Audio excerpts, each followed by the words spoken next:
রুহের জগতে আমরা কেমন ছিলাম, মৃত্যুর পর আমাদের আত্মা কোথায় থাকবে।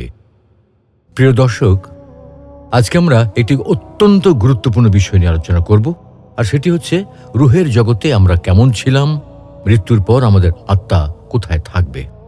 আদিতে আল্লাহ রাব্বুল আলামিন একাকী ছিলেন, কোনো কিছু সৃষ্টি করেননি। অতঃপর তিনি ইচ্ছা করলেন মহাবিশ্ব সৃষ্টি করবেন, মাখলুকাত সৃষ্টি করবেন। তখন তার মহা ইলমের মধ্যে মানুষ সৃষ্টির পরিকল্পনা ছিল।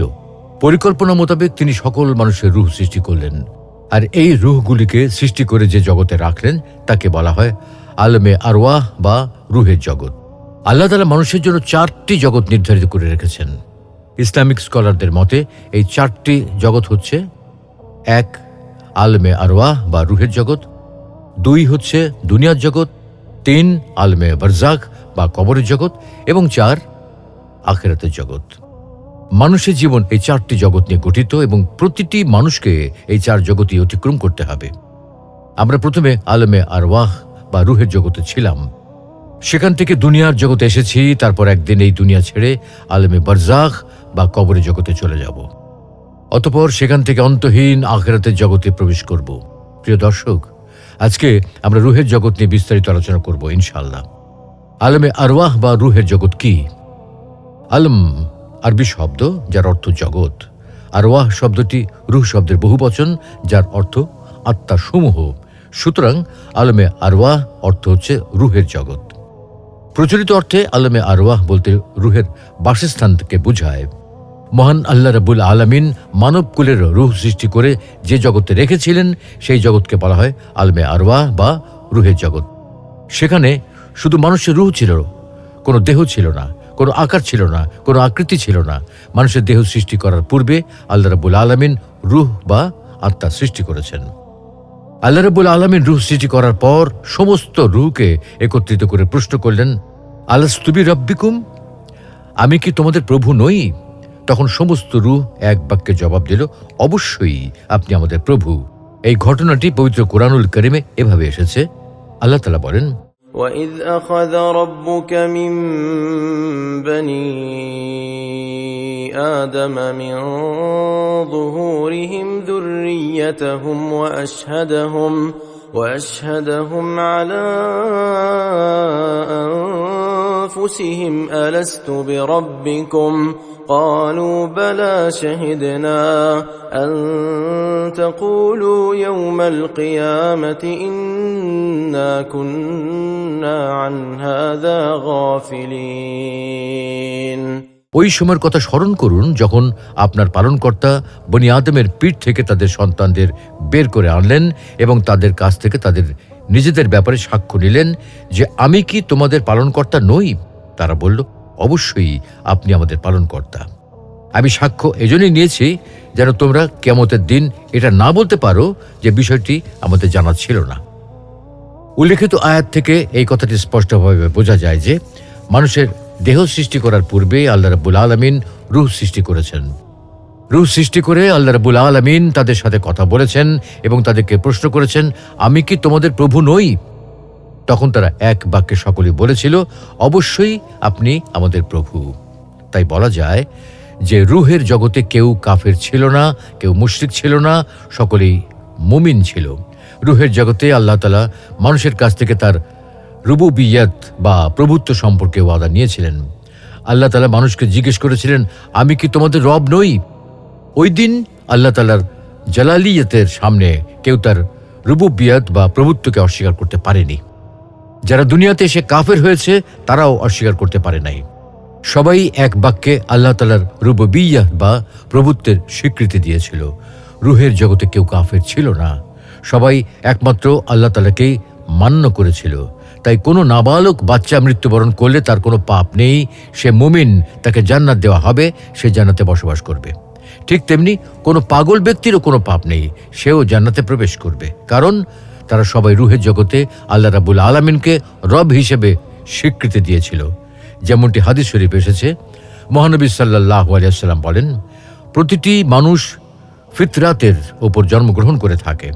ফিতরা হচ্ছে আল্লাহর প্রতি বিশ্বাস বা ঈমান, অর্থাৎ জন্মগতভাবে প্রতিটি মানুষই আল্লাহর উপর বিশ্বাসী হয়ে জন্মগ্রহণ করেন, কিন্তু পরবর্তীতে তার পিতা মাতা এবং তার চারপাশের পরিবেশ তাকে মুশরিক বা ঈমানহীন বানায় বা তাকে নাস্তিক হিসেবে প্রতিষ্ঠিত করে। আমরা যখন রুহের জগতে ছিলাম তখন আমরা সকলে আল্লাহ রাব্বুল আলামিনের রুবুবিয়তের স্বীকৃতি দিয়েছিলাম। সেই স্বীকৃতির কথা আমাদের মনে আছে কিনা সেটাকে পরীক্ষা করার জন্য মহান আল্লাহ রাব্বুল আলামিন আমাদেরকে এই দুনিয়াতে প্রেরণ করেছেন। তিনি আমাদেরকে রুহের জগৎ থেকে এমন এক জগতে স্থানান্তর করলেন যেখানে মানুষকে তার কর্মের মাধ্যমে তিনি পরীক্ষার ব্যবস্থা করলেন। মানুষকে সত্যি রুহের জগতে বলেছিল, অবশ্যই আপনি আমাদের প্রভু। সেটা দুনিয়াতে এসে কি মনে রেখেছে নাকি ভুলে গিয়েছে? যেমন আল্লাহ তাআলা বলেন, أحسب الناس أن يتركوا أن يقولوا آمنا وهم لا يفتنون।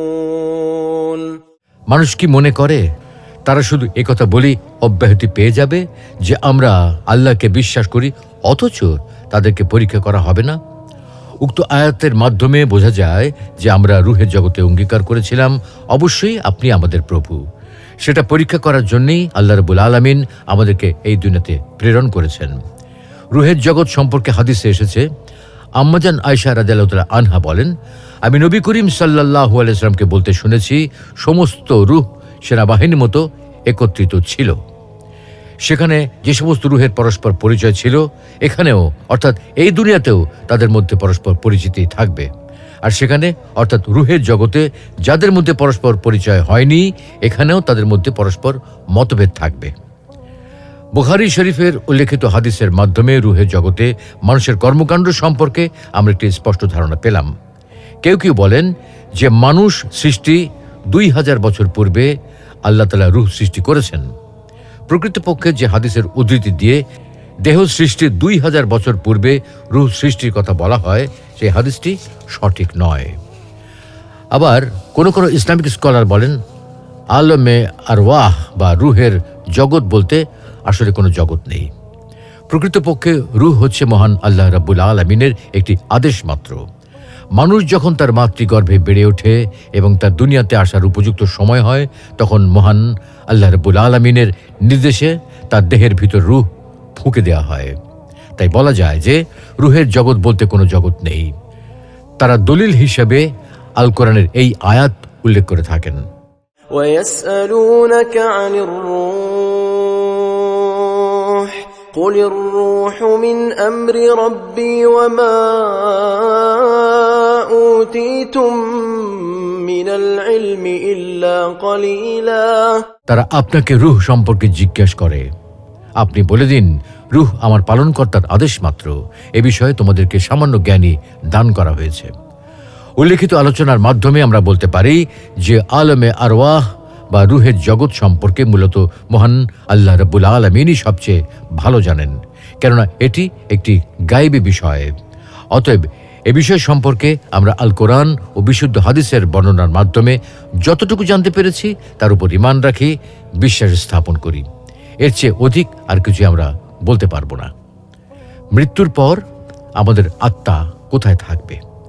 সুপ্রিয় দর্শক, এতক্ষণ আমরা আলমে আরওয়াহ সম্পর্কে আলোচনা করেছি। মানুষ দুনিয়ায় আগমনের পূর্বে আত্মার অবস্থান, আত্মা কোথায় ছিল সেই সম্পর্কে আলোচনা করেছি। দুনিয়ায় আগমনের পর রূহ যে দেহের ভেতরে থাকে এটা তো আমরা সবাই জানি। এখন কথা হলো, মৃত্যুর পর আমাদের আত্মা কোথায় থাকবে? মৃত্যুর পর রূহ কোথায় থাকে এ ব্যাপারে ইমাম ইবনুল কাইয়িম আল জাওরিয়াহ রহমতুল্লাহি আলাইহি তার রচিত আর রূহ নামক গ্রন্থে বিস্তারিত আলোচনা করেছেন। তিনি বলেন, মৃত্যুর পর রূহ কোথায় থাকে এটা নিয়ে একাধিক বক্তব্য পাওয়া যায়। প্রত্যেকের দাবির পক্ষে দলিল আছে। কেউ কেউ বলেছেন মৃত্যুর পর রূহ জান্নাতে থাকে, আবার কেউ বলেছেন রূহ জান্নাতের দরজায় থাকে, আবার অন্য একদল বলেছেন রূহ কবরে থাকে, আবার আরেক দল বলেছেন রূহকে ছেড়ে দেওয়া হয়, যে যেভাবে ইচ্ছা ঘুরে বেড়ায়। আবার কেউ কেউ বলেছেন এগুলো আল্লাহর কাছে থাকে। এই সকল মতামতের মূল কথা হলো, বারজাখ বা মৃত্যুর পরের জীবন রূহ স্তর অনুসারে বিভিন্ন স্থানে অবস্থান করে। কোন রূহ আলা ইল্লিয়িন বা ঊর্ধ্ব জগতের সর্বোচ্চ স্থানে অবস্থান করে। এগুলো হলো নবীদের রূহ। তাদের রূহও পরস্পর মর্যাদা অনুসারে বিভিন্ন অবস্থানে থাকে, যেমনটি নবী সাল্লাল্লাহু আলাইহি সাল্লাম মিরাজের রাতে দেখেছেন। আবার কিছু কিছু রূহ সবুজ পাখির ভেতর জান্নাতের যেখানে ইচ্ছা সেখানে উড়ে বেড়ায়, এগুলো শহীদের আত্মা। আবার কারো রূহ জান্নাতের দরজায় অবস্থান করবে, যেমন ইবনে আব্বাস রাদিয়াল্লাহু তাআলা আনহু থেকে বর্ণিত হাদিসে এসেছে, শহীদরা জান্নাতের দরজায় দীপ্তমান নহরে সবুজ গম্বুজ বিশিষ্ট স্থানে থাকবে। সকাল সন্ধ্যা তাদের জন্য জান্নাত থেকে খাবার আসবে। তবে জাফর ইবনে আবু তালিব রাদিয়াল্লাহু তাআলা আনহুর ক্ষেত্রে এটি ভিন্ন হবে, কেননা আল্লাহ তার 2 হাতের বিনিময়ে 2টি ডানা দিয়েছেন, যা দ্বারা তিনি ইচ্ছে মতো জান্নাতের যেখানে খুশি সেখানে ঘুরে বেড়াতে পারবেন। প্রিয় দর্শক, আল্লামা ইমাম ইবনুল কাইয়িম আল জাওজিয়াহ রাহমাতুল্লাহ আলাইহির আর রূহ নামক গ্রন্থটি অত্যন্ত প্রসিদ্ধ একটি গ্রন্থ। এই গ্রন্থে তিনি রূহ সংক্রান্ত প্রায় সকল বিষয় নিয়ে আলোচনা করছেন। তাই আল্লামা জালালউদ্দিন সুয়ুতী রাহমাতুল্লাহ আলাইহির নামে এ বিষয়ে একটি তাহকিকপূর্ণ কিতাব লিখেছেন। সেখানে তিনি ইবনুল কাইয়িম আল জাওজিয়াহ রাহমাতুল্লাহ আলাইহির বক্তব্যের সার সংক্ষেপ উল্লেখ করেছেন। উক্ত কিতাব দুটির সামগ্রিক বক্তব্যের আলোকে মৃত্যুর পর মানুষের রূহ কোথায় থাকবে এ বিষয়ে 2টি কথা বলা যায়। প্রথম কথা হলো, একদল মানুষ বলেন রূহের অস্তিত্ব যেমন আছে, এর দেহ এবং অবয়ব যেমন আছে, তেমনি মৃত্যুর পর এর অবস্থানেরও নির্দিষ্ট জায়গায় আছে। কেননা আল কোরআন ও হাদিসে তেমনই আলোচনা পাওয়া যায়, যেমন ঘুমের সময় রূহ চলে যাওয়া, আবার জাগ্রত হওয়ার সময় দেহে ফিরে আসা, মৃত্যুর সময় রূহ দেহ থেকে বের হয়ে যাওয়া এবং কবরে আবারও ফিরে আসা ইত্যাদি। মৃত্যুর পর মুমিন এবং কাফের উভয় শ্রেণীর বান্দার রূহ প্রথমত আসমানে চলে যায়। মুমিনদের জন্য আসমানের দরজা খোলা হয় এবং তাদের নাম ও আমলনামা ইল্লিজিনে লিখে রাখা হয়। পক্ষান্তরে কাফেরদের ক্ষেত্রে আসমানের দরজা খোলা হয় না, বরং তা পৃথিবীতে ফেরত পাঠানো হয় এবং তাদের নাম ও আমলনামা সিজ্জিনে লিখে রাখা হয়। যেমন পবিত্র কোরআনে আল্লাহ বলছেন, كلا إن كتاب الفجار لفي سجين وما أدراك ما سجين كتاب مرقوم। কখনো নয়, নিশ্চয়ই পাপাচারীদের আমলনামা সিজ্জিনে আছে। আপনি জানেন সিজ্জিন কি? এটা লিপিবদ্ধ খাতা। পবিত্র কোরআনে আরো আছে, كلا إن كتاب الأبرار لفي عليين وما أدراك ما عليون كتاب مرقوم। কখনো না, নিশ্চয়ই সৎলোকদের আমলনামা আছে ইল্লিজিনে। আপনি জানেন ইল্লিজিন কি? এটা লিপিবদ্ধ খাতা। সুতরাং প্রমাণিত হলো যে মুমিনদের নাম ও আমলনামা ইল্লিজিনে এবং কাফেরদের নাম ও আমলনামা সিজ্জিনে লিখে রাখা হয়। মুমিনদের নাম ও আমলনামা লেখা হয়ে গেলে রূহকে দুনিয়ার কবরে অবস্থিত দেহে ফিরিয়ে দেওয়া হয় এবং কিয়ামত পর্যন্ত তার কবরকে প্রশান্তিময় করে দেওয়া হয়। পক্ষান্তরে কাফেরের রূহ দুনিয়ার কবরে অবস্থিত দেহে ফিরিয়ে দেওয়া হয়, তবে কিয়ামত পর্যন্ত তার কবরকে সংকীর্ণ ও যন্ত্রণাময় করে দেওয়া হয়। এ প্রসঙ্গে শাইখুল ইসলাম ইবনু তাইমিয়া রহমতুল্লাহ আলাইহি বলেন, সমস্ত সহিহ হাদিস থেকে প্রমাণিত হয় যে মৃত্যুর পর রূহ আবারও দেহে ফিরিয়ে দেওয়া হয় এবং এটাই জমহুরদের মতামত। দ্বিতীয় কথা হলো, মৃত্যুর সময় রূহ আসমানে চলে যাওয়া, এরপর আবারও দেহে ফিরে আসা, এটা সম্পূর্ণরূপে গায়বের বিষয়। এ বিষয়ে মৌলিকভাবে বিশ্বাস রাখা ওয়াজিব, তবে এর কৈফিয়ত বা প্রক্রিয়া সম্পর্কে আলোচনা করা উচিত নয়, কেননা এটা আলমে বারজাখ বা অন্তর্বর্তী জগতের বিষয়, যে সম্পর্কে আল্লাহ ব্যতীত অন্য কারো কোনো ধারণা নেই। প্রখ্যাত আলেমে দ্বীন শেখ ইবনু উসাইমিন বলেন, মৃত্যুর পর মানুষের রূহ আসমান থেকে আবারও দেহে ফিরে আসে এবং দেহের ভেতরেই অবস্থান করে। তবে এই ফিরে আসার পরের অবস্থানটা দুনিয়ার জগতে জীবিত অবস্থার মতো নয়, বরং এটা আলমে বারজাখ বা অন্তর্বর্তী জগতে দেহের ভিতরে রূহের অবস্থান, যা একটি গায়বী বিষয়, যার প্রক্রিয়া সম্পর্কে কারো কোনো ধারণা নেই। সুতরাং এই ধরনের গায়বের বিষয়ে আমাদের কর্তব্য হলো তাওয়াক্কুফ করা, অনর্থক অনুসন্ধান না করা। কারণ আল্লাহ তাআলা পবিত্র কোরআনে ইরশাদ করেন, ولا تقف ما ليس لك به علم إن السمع والبصر والفؤاد إن السمع والبصر والفؤاد كل أولئك كان عنه مسؤولا। যে বিষয়ে তোমার কোনো জ্ঞান নেই তার পিছনে পড়ো না। নিশ্চয়ই কান, চোখ ও অন্তর এদের প্রত্যেকটাই জিজ্ঞাসিত হবে। সুপ্রিয় দর্শক, আমরা আলোচনার শেষ পর্যায়ে চলে এসেছি, তাই এখন সংক্ষেপে আবারও বলতে চাই, রূহ হলো আল্লাহর এক বিশেষ রহস্য, যে সম্পর্কে মানুষকে কোনো জ্ঞান দেওয়া হয়নি। বিষয়টি একটি গায়বী বিষয়। এ বিষয়ে আল কোরআন সহ কোনো আসমানি কিতাবে তেমন কিছু বলা হয়নি। এমনকি তাওরাত গ্রন্থেও এ বিষয়ে বিশেষ কিছু বর্ণনা করা হয়নি, বরং সম্পূর্ণ বিষয়টিকে মানুষের কাছ থেকে গোপন রাখা হয়েছে। তাই রূহের বিষয়ে যেমন মানুষের পক্ষে নিশ্চিত করে কিছু বলা সম্ভব নয়, তেমনি মানুষের পর রূহ কোথায় থাকে বা থাকবে এ বিষয়েও নিশ্চিত করে কিছু বলা সম্ভব নয়। বরং এ বিষয়ে তাওয়াক্কুফের মতো পোষণ করাই হলো সর্বোত্তম মতামত ও অনুকরণীয় পন্থা।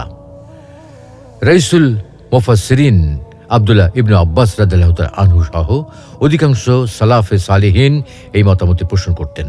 এবং আব্দুল্লাহ ইবনে আব্বাস রাদিয়াল্লাহু তাআলা আনহুকে রূহ বিষয়ে কিছু জিজ্ঞাসা করা হলে তিনি বলতেন, রূহ হলো আল্লাহর আদেশ বিশেষ, তোমরা বিষয়টি নিয়ে এত বাড়াবাড়ি করো না।